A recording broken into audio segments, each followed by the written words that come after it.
sommes en train de changer de modèle industriel. C'est ça le sujet d'aujourd'hui. Et ce changement de modèle industriel peut conduire à une catastrophe politique, tout comme à une alternative, à une véritable alternative politique.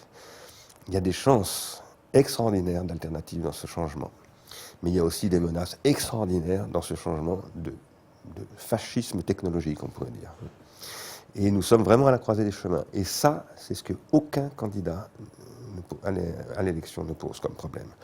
Parce que c'est compliqué, parce que ça nécessite pas de faire de la pédagogie, parce qu'il ne faut pas prendre les gens pour des imbéciles, ce ne sont pas des enfants, la pédagogie s'adresse aux enfants, la paideia, c'est ce qui s'adresse à la jeunesse, les électeurs ne sont pas que des enfants, il ne s'agit pas de faire de la pédagogie, il s'agit de compter sur eux comme citoyens, qui ont une capacité de penser, et de leur poser les problèmes intelligemment. Un représentant politique, c'est quelqu'un qui pose des problèmes à une société et qui l'aide à répondre à ces problèmes qu'il pose. Quels sont les problèmes? Nous changeons de société. Dans ce changement de société, qu'est-ce qui se passe? Qu'est-ce qui est en jeu? Qu'est-ce qui change? D'abord, le modèle consumériste, c'est terminé. Il faudrait préciser ce qu'on appelle le modèle consumériste. Mais ça n'est plus viable. C'est toxique. Les gens, en plus, n'en veulent pas. Tout le monde consomme. On n'a jamais autant consommé qu'aujourd'hui. Le consumérisme est aujourd'hui un comportement de protection de soi, d'une certaine manière, parce que devant le vide sidéral qu'a engendré la marketisation généralisée du monde, qui a détruit le cercle familial, le cercle scolaire, le cercle religieux, le cercle politique, le cercle intellectuel, etc., etc. Sans parler du cercle naturel, c'est-à-dire de la nature elle-même. Ce vide fait que les gens sont ultra angoissés, et leur angoisse, ils la comblent par finalement des comportements de substitution. Et il n'y en a plus qu'un aujourd'hui de ces comportements de substitution. Je consomme de la cocaïne, du Valium, du coca, des godasses, de la bagnole, des femmes comme Strauss-Kahn, etc. Je consomme. Voilà. J'assouvis mes pulsions. Et du coup, je déçois mon désir. Parce que le désir, ça n'est pas la pulsion. Le désir, c'est ce qui consiste, au contraire, à détourner la pulsion de son but pour produire quelque chose qui n'était justement pas le but de la pulsion, mais une sublimation de ce but. Ce qu'on appelle un investissement.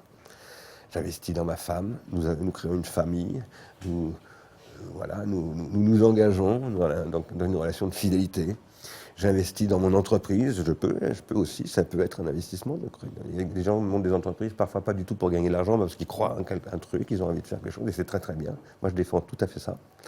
J'investis dans la politique, je me bats pour Jean-Luc Mélenchon, ou je sais pas qui, ou pas pour Jean-Luc Mélenchon, mais pour ce qu'il incarne peut-être, espérons-le. J'investis dans mon métier, j'investis dans la peinture, j'investis dans la philosophie.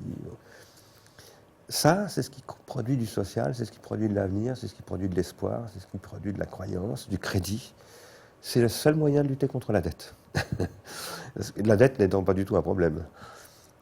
Ce qui fait le dynamisme des grandes sociétés, des grandes civilisations, c'est qu'elles sont capables de s'endetter. Donc c'est pas du tout un problème d'être endetté.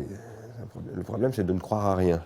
Si vous avez une dette et que vous avez du crédit, si vous êtes capable de produire du crédit, votre dette n'est pas un handicap, c'est au contraire une chance. Ça prouve que vous avez les moyens de dépasser l'immédiat. Grâce à de l'accumulation primitive de capital, vous avez la capacité à dire bon, je me projette pour dans 10 ans, dans 15 ans, et vous êtes capable de transformer le monde. C'est une très bonne chose d'avoir des dettes. Ce qui est grave, c'est de ne pas avoir de projet, c'est de ne croire à rien du tout. Et ça, c'est ce qu'on est en train de vivre en ce moment. Et c'est pour ça que les gens vont voter effectivement pour Marine Le Pen, peut-être encore plus qu'ils n'ont voté pour son papa. Et donc, la question est comment on pose ce problème clairement. Aujourd'hui, beaucoup de gens voteront pour le Front National parce qu'ils n'entendent absolument rien dans le discours politique, y compris de l'extrême gauche, qui leur parle de ça. Rien du tout. Et s'ils n'entendent rien, c'est pour des raisons qu'il faudrait analyser longuement. Comment, par exemple, les partis, les syndicats qu'on appelle ouvriers, ont pendant des décennies défendu le pouvoir d'achat, c'est-à-dire la consommation. Et comment aujourd'hui il faut abandonner ce discours. En même temps, comment on ne peut pas l'abandonner. Parce que la consommation, c'est l'emploi. Donc s'il n'y a plus de consommation, demain, il n'y a plus de quoi payer mon loyer, il n'y a plus de quoi envoyer mes gosses à l'école, il n'y a plus de quoi manger, tout simplement. Donc il faut continuer à consommer. Alors comment on fait pour dire il faut à la fois continuer à consommer et commencer à apprendre à ne plus consommer, enfin, ou à vivre dans une autre logique? Eh bien, il y a des voies pour ça. Ars Industrialis, que j'ai fondé avec 4 autres personnes il y a bientôt 7 ans, il va y avoir 7 ans, hein, c'est développé. Aujourd'hui, il y a 500 personnes qui contribuent à Ars Industrialis. Il y a tout ce que vous voulez. Il y a des philosophes, il y a des ingénieurs, il y a des scientifiques, il y a des artistes, il y a des citoyens, il y a des chômeurs, il y a des mères de famille, il y a des médecins, il y a des avocats, il y a toutes sortes de choses. Nous disons, il y a une possibilité alternative, tout à fait évidente, qui n'est pas quelque chose qui pourrait émerger à l'avenir, c'est quelque chose qui a déjà émergé depuis au moins 15 ans. C'est ce qui procède de ce que j'appelle la déprolétarisation.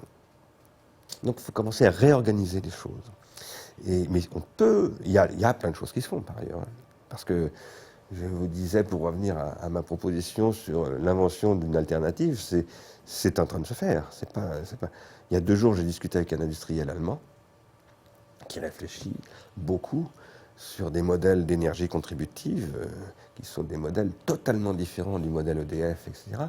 Et qui sont des modes de production d'énergie où chacun peut produire de l'énergie et en recevoir aussi, et où une intelligence collective de la question énergétique, où le réseau repose sur le développement d'une intelligence collective de la question énergétique.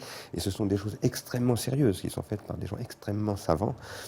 Il y a beaucoup de choses. Le problème, c'est que les politiques, ceux qui ont l'ambition de nous représenter, hein, dans toutes les tendances d'ailleurs, sont absolument ignorants de ces choses-là. Lamentablement ignorants. Ils ne savent rien. Et ça, c'est très grave. Ils sont complètement coupés du réel.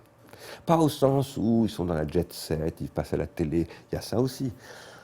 Mais non, c'est au sens où ils ne savent plus où se passent les choses. Voilà. Ils sont véritablement sans prise de terre. Et ça, c'est très grave.